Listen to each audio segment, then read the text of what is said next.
Student, मैं हूं वीर सिंह। आपका ट्रिपल सी फैमिली में स्वागत करते हैं और मैं फिर आपके बीच में आया हूं। और आज मैं ये सोच कर आया हूं कि मानव नेत्र तथा रंग बिरंगा संसार का आज समापन कर दिया जाएगा। बस आप मेरे साथ लास्ट तक बने रहिएगा, तभी इसका आपको आनंद मिलेगा।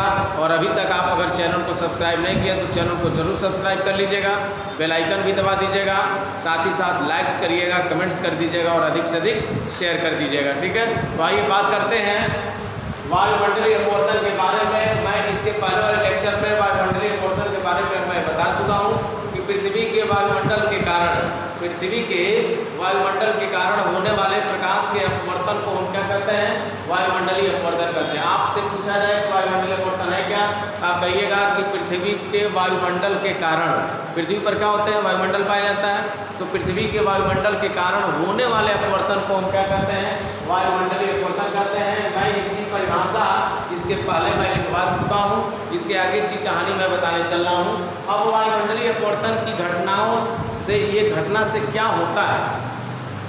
आप जानते हैं कि जब हम रात के समय में आकाश में देखते हैं तो तारे चमकते हुए दिखाई देते हैं, टिमटिमाते हुए दिखाई देते हैं। इसका मुख्य कारण क्या होता है? वायुमंडलीय अपवर्तन होता है। ठीक है, यानी आप कहेंगे कि वायुमंडलीय अपवर्तन के कारण रात में तारों का टिमटिमाना, ये वायुमंडलीय अपवर्तन की घटना है। साथ ही साथ एक आपका वायुमंडलीय अपवर्तन की घटना आप देखते हैं अग्रिम सूर्योदय और विलंबित सूर्यास्त की, ये भी एक घटना होती है। आप कहेंगे अग्रिम सूर्योदय क्या होता है और विलंबित सूर्यास्त क्या होता है? तो ध्यान दीजिएगा, जब सूर्य उदय होता है, जो वास्तविक उदय होता है उसके 2 मिनट पहले, सूर्य के वास्तविक उदय के 2 मिनट पहले जो सूर्योदय होता है उसको हम अग्रिम सूर्योदय कहते हैं। और सूर्यास्त के 2 मिनट बाद तक जो सूर्य का दिखना होता है उसे हम क्या कहेंगे? विलंबी सूर्यास्त। यानी आप कह सकते हैं सूर्योदय के 2 मिनट पहले, सूर्योदय के 2 मिनट पहले वास्तविक सूर्योदय के 2 मिनट पहले सूर्य का दिखना और वास्तविक सूर्यास्त के 2 मिनट बाद तक दिखना, यही आपका अग्रिम सूर्योदय तथा विलंबित सूर्यास्त कहलाता है। इसका मुख्य कारण क्या होता है? वायुमंडलीय अपवर्तन होता है। तो आइए बात करते हैं। पहला इसका आप ले सकते हैं कि इसका पहला अनुप्रयोग में लिख सकते हैं कि रात में तारे का टिमटिमाना, रात में तारों का टिमटिमाना,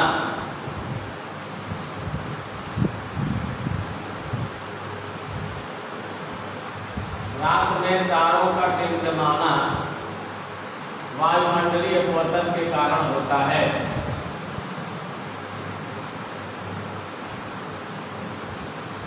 वायुमंडलीय अपवर्तन के कारण होता है।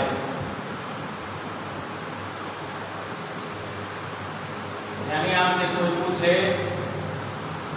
कि रात में क्यों तारे टिमटिमाते हैं, तो आप कहेंगे वायुमंडलीय अपवर्तन के कारण। ठीक है, दूसरा आप लिख सकते हैं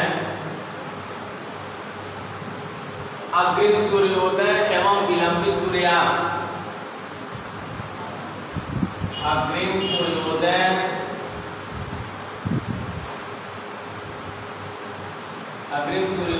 एवं विलंबित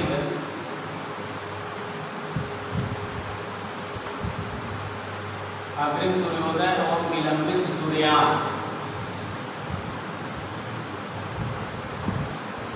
ध्यान दीजिएगा, यानी रात में तारों का टिमटिमाना वायुमंडलीय अपवर्तन के कारण होता है। दूसरा अग्रिम सूर्योदय और विलंबित सूर्यास्त भी, कि ये जो घटनाएं होती है वो भी किसके कारण होता है? वायुमंडलीय अपवर्तन के कारण।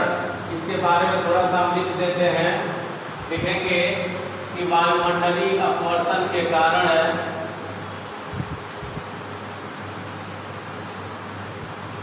वायुमंडलीय अपवर्तन के कारण, वायुमंडलीय अपवर्तन के कारण वास्तविक सूर्योदय से वास्तविक सूर्योदय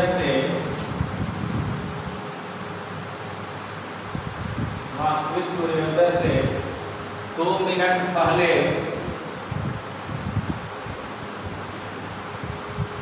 2 मिनट पहले सूर्य का दिखना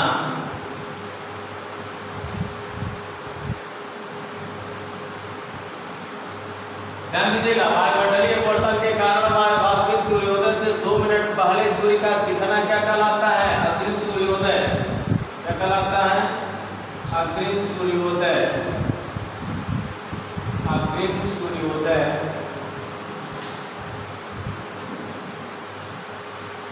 अग्रिम सूर्योदय तथा वास्तविक सूर्यास्त तथा वास्तविक सूर्यास्त तथा वास्तविक सूर्यास्त के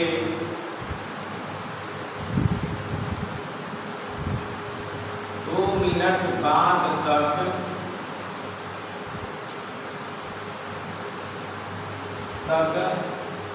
सूर्य का दिखना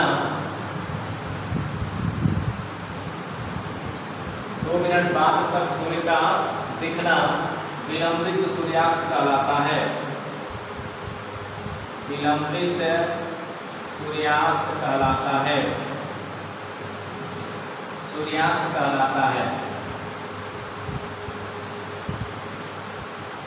एक बार और इसको सरसरी निकाल से देख लेते हैं। अगर आपसे कोई पूछे वायुमंडलीय अपवर्तन क्या होता है तो आप कहिएगा कि पृथ्वी के वायुमंडल के कारण होने वाले प्रकाश के अपवर्तन को वायुमंडलीय अपवर्तन कहते हैं। वायुमंडलीय अपवर्तन की घटनाएं कहाँ कहाँ दिखाई देती हैं तो आप कहेंगे पहला, रात में जब तारों का टिमटिमाना, ये इसका मुख्य कारण क्या होता है? वायुमंडलीय अपवर्तन होता है। दूसरा आप कारण दे सकते हैं या दूसरा इसका उपयोग बता सकते हैं अग्रिम सूर्योदय एवं विलंबित सूर्यास्त। अग्रिम का मतलब क्या है? वास्तविक सूर्योदय के 2 मिनट पहले सूर्य का दिख जाना और वास्तविक सूर्यास्त के 2 मिनट बाद तक सूर्य का दिखना ही क्या कहलाता है? अग्रिम सूर्योदय एवं विलंबित सूर्यास्त। अग्रिम माने आगे, यानी सूर्योदय का समय अगर 6:30 है और 6:28 पर दिखाई दे दिया तो उसको हम क्या कहेंगे? अग्रिम सूर्योदय। और डूबने का समय अगर 6:30 है और 6:32 तक सूर्य दिखाई दे रहा है तो उसी को हम क्या कहेंगे? विलंबित सूर्यास्त कहेंगे। ठीक है। अब इसके आगे की कहानी में एक आता है आपका प्रकीर्णन। अब ये प्रकीर्णन क्या होता है भाई ध्यान दीजिएगा। प्रकीर्णन, स्कैटरिंग। प्रकीर्णन में होता है क्या? प्रकीर्णन में आप देखे होंगे जैसे रात के समय में आप अगर चलते हैं तो सड़क पर देखे होंगे तो रेडियम दिखाई देता है और रेडियम में कोई प्रकाश नहीं होता है। वो लाल रंग का होता है, हरे रंग का, पीले रंग का, तमाम रंग के ये दिखाई देते हैं। क्या उसमें अंदर से कोई प्रकाश उसमें लगा होता है या कोई लाइट जलता नहीं जलता है? वो होता क्या है, जब आप अपने वाहन से जाते हैं या किसी बड़े वाहन से जाते हैं तो उसमें जो प्रकाश होता है वो सड़क पर उसका प्रकाश पड़ता है और सड़क पर ऑलरेडी वहाँ रेडियम लगे होते हैं। रेडियम क्या करते हैं? कुछ रंग के प्रकाश को अपने अंदर क्या करते हैं? अवशोषित करके और तुरंत उनको क्या करते हैं? उत्सर्जित करते हैं। इसी घटना को हम क्या करते हैं? प्रकीर्णन करते हैं। यानी आप कह सकते हैं किसी पदार्थ के अणुओं द्वारा, किसी पदार्थ के कणों द्वारा कह सकते हैं या किसी पदार्थ के अणुओं द्वारा किसी विशेष रंग के प्रकाश को अवशोषित करके उन्हें पुनः उत्सर्जित करने की क्रिया को हम क्या कहेंगे? प्रकीर्णन कहते हैं। जैसे आप देखे होंगे प्रकीर्णन की घटनाएं कहाँ कहाँ दिखाई देती है। एक तो रेडियम में हो गया। दूसरी प्रकीर्णन की घटनाएं क्या होती हैं? जब सूर्य का प्रकाश सूर्य से चलता है तो वायुमंडल में उसका कई बार अपवर्तन होता है और जब अपवर्तन होता है तो उसी अपवर्तन के दौरान जो वायुमंडल में जो कण होते हैं वो क्या करते हैं? नीले प्रकाश को अपने में क्या करते हैं? एब्जॉर्ब कर लेते हैं, अवशोषित कर लेते हैं और फिर उन नीले रंग के प्रकाश को क्या करते हैं? उत्सर्जित करते हैं। यही कारण है कि हमें आसमान जो है नीले रंग का दिखाई देता है। नीले रंग को अवशोषित करने के कारण जो है वह आसमान हमको नीले रंग का दिखाई देता है। एक चीज़ और है, प्रकीर्णन की घटना जो है कहाँ और दिखाई देती है? तो स्वच्छ गहरे जल का हरे रंग का दिखना। जितना जो भी जल स्वच्छ होता है और गहरा होता है तो उस जल का जब रंग आप देखेंगे तो किस रंग का होता है? हरे रंग का होता है। तीसरी घटनाएं कहाँ मिलती हैं? तो तीसरी घटना आप देख सकते हैं कि अगर मान लीजिए जैसे चंद्रमा की बात करें तो चंद्रमा पर वायुमंडल नहीं है, लेकिन चंद्रमा पर जब वायुमंडल नहीं है तो चंद्रमा से जब हम एटमॉस्फेयर को देखते हैं, आसमान को देखते हैं तो वो काले रंग का दिखाई देता है, क्योंकि चंद्रमा पर वायुमंडल नहीं है इसलिए। अगर पृथ्वी पर वायुमंडल नहीं होता तो पृथ्वी से हम आकाश को देखते तो वो भी किस तरह का दिखाई देता, काले रंग का दिखाई देता है। साथ ही साथ आप देखेंगे प्रकीर्णन की घटनाएं आप देख सकते हैं सूर्योदय एवं सूर्यास्त के समय। जब सूर्योदय होता है तो आप देखते हैं कि पूरब साइड में सूर्य दिखाई दे रहे हैं, और वो घोर जो सूर्योदय का जो समय होता है उसमें देखेंगे तो सूर्य का प्रकाश लाल पीले रंग का दिखाई देता है। तो इसका भी मुख्य कारण क्या होता है, प्रकाश का प्रकीर्णन होता है। साथ ही साथ जब सूर्यास्त होता है तो उस समय भी किस रंग का दिखाई देता है, लाल पीले रंग का दिखाई देता है। उसका भी मुख्य कारण क्या होता है, प्रकाश का प्रकीर्णन होता है। तो आप ऐसे कहेंगे किसी पदार्थ के अणुओं द्वारा किसी विशेष रंग के प्रकाश को अवशोषित करके उन्हें पुनः उत्सर्जित करने की घटना को हम क्या करते हैं, प्रकाश का प्रकीर्णन करते हैं। तो मैं परिभाषा लिख दे रहा हूँ, किसी पदार्थ के अणु द्वारा किसी पदार्थ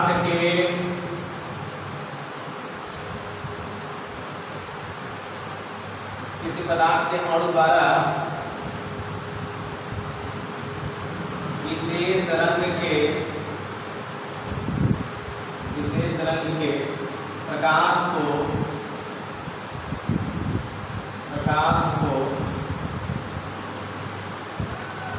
अवशोषित करके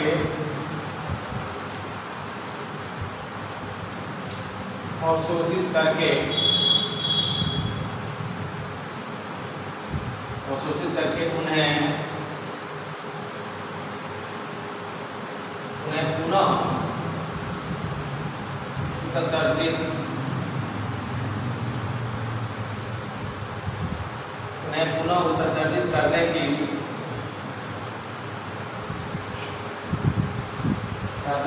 घटना को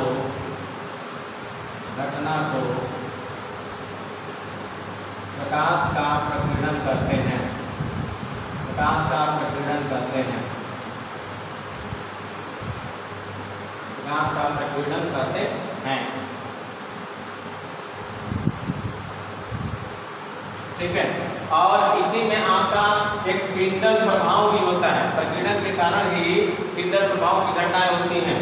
प्रकाश के प्रकीर्णन में आप देख सकते हैं कि आकाश का नीले रंग का दिखना, सूर्योदय एवं सूर्यास्त के समय जो है सूर्य का लाल पीले रंग का दिखना, साथ ही साथ एक टिंडल प्रभाव की घटनाएं भी प्रकाश के प्रकीर्णन के कारण ही होती है। आप कहेंगे टिंडल प्रभाव क्या होता है, तो आप देखे होंगे जैसे आपके कमरे में अगर कहीं से सुराख होता है और उस सुराख से प्रकाश की कुछ किरणें आ रही होती हैं, तो जैसे लगता है असंख्य कण उसमें नाचते हुए दिखाई देते हैं।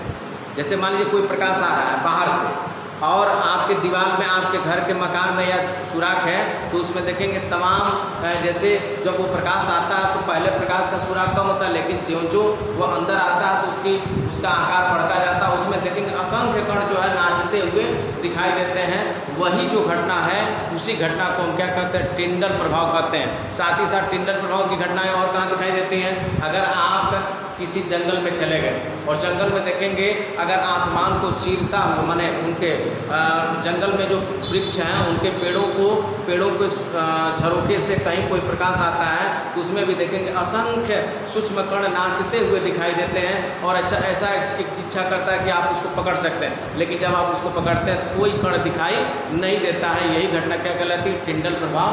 तो आप इसका स्क्रीनशॉट ले लीजिए। अभी इसके मैं अनुप्रयोग में बता देता हूँ इसको बाकायदे से।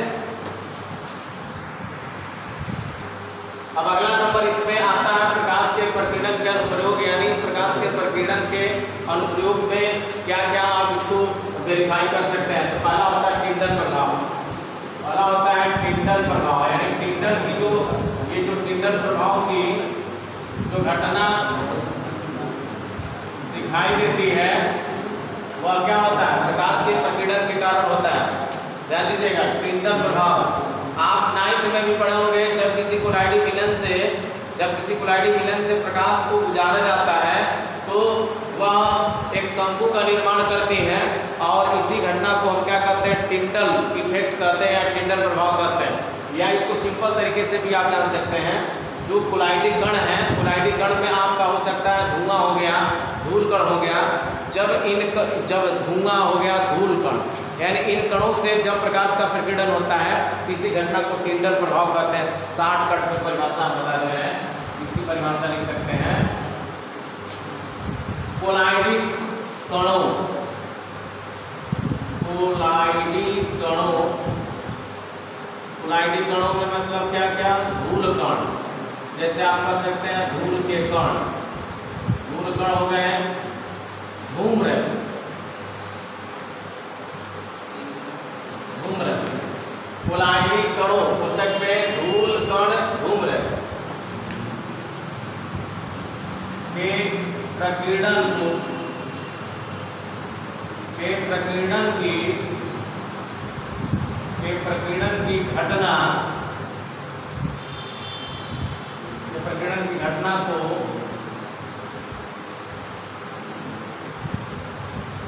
टिंडल प्रभाव कहते हैं। टिंडल प्रभाव कहते हैं, टिंडल प्रभाव कहते हैं। यानी कोई पूछे टिंडल प्रभाव क्या होता है तो आप कहेंगे कोलाइडिक कणों, वो कोलाइडिक कण क्या क्या हो सकते हैं, वो धूल के कण भी हो सकते हैं, धूम्र यानी धुआं भी हो सकता है। इन कणों के प्रकीर्णन की जो घटना होती है उसी को टिंडल प्रभाव कहते हैं, ठीक है। और हमने आपको कहा था कि 9th में जब किसी कोलाइडिक विलन से प्रकाश पुंज को गुजारते हैं तो एक शंकु का निर्माण करती है, उसी घटना को हम क्या कहते हैं, टिंडल शंकु कहते हैं, ठीक है। उसी को हम टिंडल प्रभाव भी कहते हैं। पहला अनुप्रयोग होगा टिंडल प्रभाव, दूसरा हो गया सूर्योदय एवं सूर्यास्त,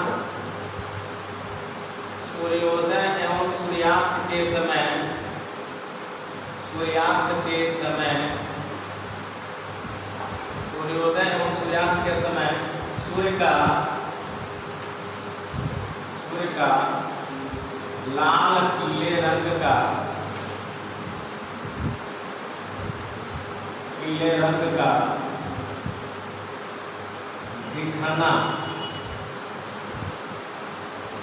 ये दूसरी घटना है कि सूर्योदय और सूर्यास्त के समय जब भी सूर्योदय होगा और सूर्यास्त होता है उस समय सूर्य किस रंग का दिखाई देता है, तो आप कहेंगे लाल पीले रंग का दिखाई देता है। तो कोई पूछ दिया कि सूर्योदय और सूर्यास्त के समय सूर्य क्यों लाल पीले रंग का दिखाई देता है, तो आप कहेंगे प्रकाश के प्रकीर्णन के कारण। किसके कारण दिखाई देता है, टिंडल प्रभाव के कारण नहीं, किसके कारण, प्रकाश के प्रकीर्णन की, प्रकाश के प्रकीर्णन की एक घटना टिंडल प्रभाव भी दिखाई देती है। और प्रकाश के प्रकीर्णन की घटना क्या होता है, सूर्योदय और सूर्यास्त के समय सूर्य का लाल पीले रंग का दिखना। तीसरा घटना क्या होता है, आकाश का नीले रंग का दिखना, आकाश का नीले रंग का दिखना, आकाश का नीले रंग का दिखना। और चौथी घटना लिख सकते हैं कि आकाश का नीले रंग का। चौथा अनुप्रयोग आता है स्वच्छ गहरे जल का, स्वच्छ गहरे जल का, गहरे जल का शांत दिखना, स्वच्छ गहरे जल का शांत दिखना। तो ये कुछ अनुप्रयोग हैं, इसको आप लोग याद रखेंगे कि प्रकाश के प्रकीर्णन के क्या क्या अनुप्रयोग होते हैं। तो पहला अनुप्रयोग होता है टिंडल प्रभाव होता है, दूसरा अनुप्रयोग क्या होता है, सूर्योदय और सूर्यास्त के समय सूर्य का लाल पीले रंग का दिखना, और तीसरा जो है अनुप्रयोग होता है आकाश का नीले रंग का दिखना, और चौथा अनुप्रयोग होता है स्वच्छ गहरे जल का शांत दिखना। ये प्रकाश के प्रकीर्णन के क्या है, अनुप्रयोग हैं। और भी तमाम अनुप्रयोग होते हैं, इस तरह जो 4 मैं लिखवाया हूँ ये वेरी वेरी इंपॉर्टेंट थे, इसलिए मैंने इसको लिखवा दिया। आई होप ये चैप्टर आपको अच्छे से समझ में आ गया होगा। अब इसके बाद में कुछ प्रश्नों को या कुछ सवालों को हम हल करने का प्रयास करते हैं, उसके बाद ये चैप्टर आपका क्या हो जाएगा, फिनिश हो जाएगा। तो आई होप, मुझे विश्वास है कि जो भी मैं बताऊँगा आपको अच्छे से समझ में आया होगा। अब हम बात करते हैं एक सवाल की तरफ चलते हैं। ये सवाल देखिए इतना साल दिया है, इतना साल दिया है कि आप गिन नहीं सकते हैं। एकदम ये सवाल जो वेरी वेरी इंपॉर्टेंट आपके लिए है, और केवल समझना, इसको समझ के आप आसानी से हल कर सकते हैं। एक दूर दृष्टि दोष से पीड़ित व्यक्ति यानी कोई व्यक्ति है जो दूर दृष्टि दोष से पीड़ित है, इसका मतलब दूर की वस्तुएं दिखती हैं, यानी अनंत तक उसको दिखाई दे रही हैं, लेकिन नजदीक की वस्तुएं दिखाई नहीं देती हैं। एक व्यक्ति दूर दृष्टि दोष से पीड़ित व्यक्ति की आंख के लिए निकट बिंदु की दूरी इतना है, यानी निकट बिंदु मतलब वो अपने आंखी से यहाँ तक देख रहा है और इसके आगे कहाँ तक, अनंत तक दिख रहा है, लेकिन इसके पहले वो नहीं देख पा रहा है। इसका मतलब इसके पहले वाला जो मान होता है वही आपका स्पष्ट दृष्टि की न्यूनतम दूरी होता है।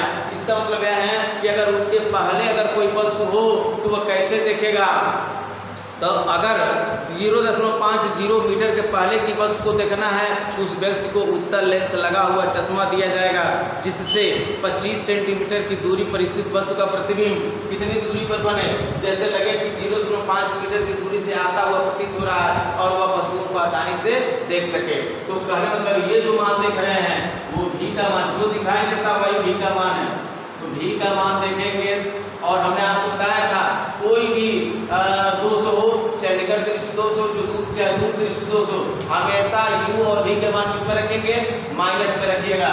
तो v का मान लिखेंगे -0.50 मीटर और इस मीटर को सेंटीमीटर में बदलिए। 0.50 में क्या करो, 100 से गुणा कर देंगे, अब ये हो जाएगा सेंटीमीटर। तो ये हो गया सेंटीमीटर, तो अर्थात गुणा करोगे तो 50 है और 2 शून्य और बढ़ा लीजिए और 2 अंक के बाद 10 लगा दीजिए और आगे माइनस 50 सेंटीमीटर आ गया। ये आपका v का मान हो गया, ठीक है। अब आइए u का मान देखते हैं। u का जो मान होगा वही स्पष्ट दृष्टि की न्यूनतम दूरी वह कितना दिया है, ये भी यूनिट में रहेगा, 0.25 मीटर है। इसी प्रकार जैसे आपने इस मीटर को सेंटीमीटर में चेंज किया 100 से गुणा करके, ऐसे इसमें भी गुणा कर दो तो माइनस 0.25 गुणे क्या लिखोगे 100। अब ये सेंटीमीटर में आ गया, इन दोनों का गुणा करोगे कुछ गुणा ऐसे होगा -25.00 ये सेंटीमीटर। अर्थात u का मान -25 और v का मान -50 और f का मान आपको निकालना है और सूत्र आप जानते हैं, लिखेंगे लेंस के सूत्र से।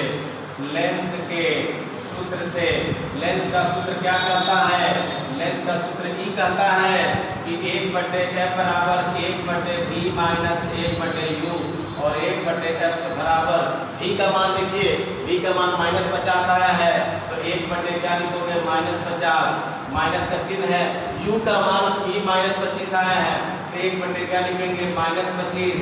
अब होगा क्या कहानी, माइनस का माइनस में गुणा कर देंगे, यानी ये माइनस ऊपर नीचे यहाँ कहीं भी लगा सकते हैं तो -1/50 होगा और माइनस मिलकर प्लस 1/25 हो गया। इन दोनों का लॉसा निकाल दीजिए, अर्थात लॉसा निकालेंगे तो दोनों का लॉसा क्या होगा 50, ठीक है। और जब 50 का लॉसा हो गया तो 50 से यहाँ गुणा करोगे 50 से कम 50 अर्थात -1, लेकिन 50 के यहाँ गुणा करोगे 25 दूनी 50, अब 2 में से 1 घटा देंगे तो 1/f बराबर हो जाएगा 1/50।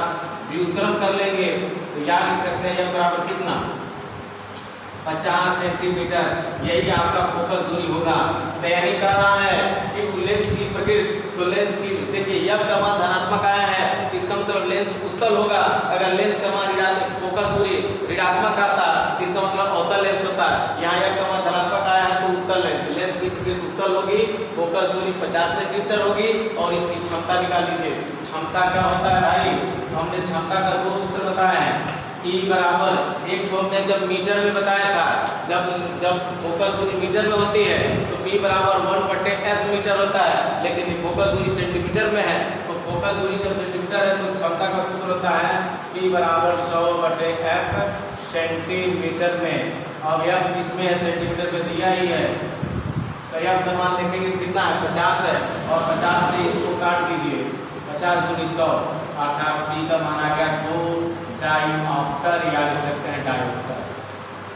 तो लिखेंगे लेंस की प्रकृति, लिखेंगे यानी लेंस की प्रकृति में लिखेंगे, लेंस की प्रकृति जो होगी वो क्या होगी उत्तल लेंस।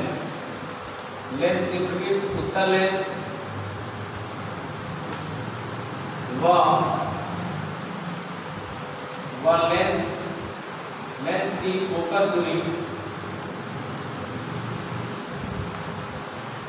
लेंस की फोकस दूरी कितनी है? 50 सेंटीमीटर। और लेंस की क्षमता देखिए 2 डायोप्टर है। तो कहने मतलब यह है, एक बार और समझ लीजिएगा, दूर दृष्टि दोष से कोई पीड़ित व्यक्ति है तो आप थोड़ा सा कॉमन सेंस लगाइए। यह व्यक्ति दूर तक की वस्तुओं को देख रहा है तो दूर में आपका अनंत भी आ जाएगा। जब अनंत आ जाएगा तो इसका मतलब u का मान तो अनंत पर होगा नहीं, ये तो कन्फर्म है। तो u का मान अनंत पर होगा ना, जो तुम्हें दिखाई देता है वही v का मान होता है। ये 0.5 मीटर है, इसमें 100 से गुणा कर देंगे 50 सेंटीमीटर अर्थात माइनस हो गया। अब 0.5 मीटर तक ही देख रहे हैं, उसके पहले आपका कौन बिंदु आएगा? निकट बिंदु। तो जो निकट बिंदु होता है यानी स्पष्ट दृष्टि की जो न्यूनतम दूरी होती है वहाँ दिया है 0.25 मीटर। इसमें भी 100 से गुणा कर देंगे तो ये 2500 हो जाएगा। 2 अंक के बाद दशमलव डाल देंगे तो -25। यह का मान निकालना और यह का सूत्र आप जानते हैं लेंस के सूत्र से, 1/f बराबर v - 1/u। v का मान f का u का मान सब रख के सरल कर लेंगे, f का मान 50 आ गया। जब f का मान धनात्मक आएगा तो लेंस आपका उत्तल होगा, जब f का मान ऋणात्मक आएगा तो लेंस क्या होगा? अवतल होगा। और क्षमता निकालेंगे तो p बराबर 100/f होगा और f का मान 50 रख के भाग कर देंगे। इस तरह से लेंस की प्रकृति क्या होगी? उत्तल लेंस। और लेंस की फोकस दूरी कितना होगा? 50 सेंटीमीटर। ये सवाल वेरी इंपॉर्टेंट था, इसलिए इसका आप स्क्रीनशॉट ले सकते हैं। देखिए आपके सामने मैं 2 सवाल रखा हूं और आई होप कि इन सवालों को आप आसानी से हल कर सकते हैं। मैं केवल हिंट कर दे रहा हूं, इसके आधार पर आप सवालों को हल कर लीजिएगा। पहले का उत्तर 38 दिया, दूसरे का आपतन कोण का मान 45 और अपवर्तन कोण का मान 30 अंश। एक बार मैं सरसरी दिशा से पढ़ देता हूं।